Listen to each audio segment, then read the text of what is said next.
ਆਹ ਕੇ ਘੋੜੇ ਦੇ ਉੱਤੇ ਬਈ ਕੇ ਜ਼ੋਰ ਨਾਲ ਵਾਗਾਂ ਖਿੱਚੀਆਂ ਅੱਡੀ ਲਾਈ ਅਤੇ ਚਾਬਕ ਮਾਰੀ ਪੌਣ ਵਾਂਗ ਘੋੜਾ ਉੱਡਿਆ ਕੰਧ ਟੱਪ ਕੇ। ਕੰਧ ਟੱਪ ਦਰਿਆ ਵਿੱਚ ਠੇਲਿਆ, ਕੰਧ ਟੱਪ ਦਰਿਆ ਵਿੱਚ ਠੇਲਿਆ, ਪਾਣੀ ਤਾਈਂ ਚੀਰ ਲੰਘਿਆ ਸੁੱਟ ਕੁੰਜੀਆਂ ਪਾਣੀ ਦੇ ਵਿੱਚ ਤੁਰਿਆ ਸ਼ੀਨਿਆਂ ਦਾ ਜੱਟ ਸੂਰਮਾ ਰਾਵੀ ਲੰਘ ਕੇ ਮਾਝੇ ਦੇ ਵਿੱਚ ਦੀ ਰਾਵੀ ਲੰਘ ਕੇ ਮਾਝੇ ਦੇ ਵਿੱਚ ਦੀ ਕੌਮੀ ਪਰਵਾਨਾ ਜਾ ਰਿਹਾ ਲੰਘ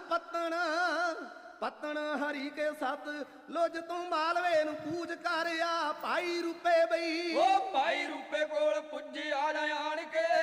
ਭਾਈ ਰੂਪੇ ਕੋਲ ਪੁੱਜਿਆ ਜਾ ਆਣ ਕੇ, ਘੋੜੇ ਤੋਂ ਉਤਰ ਤੁਰਿਆ ਟੱਠਾ ਗੁਰੂ ਬਈ।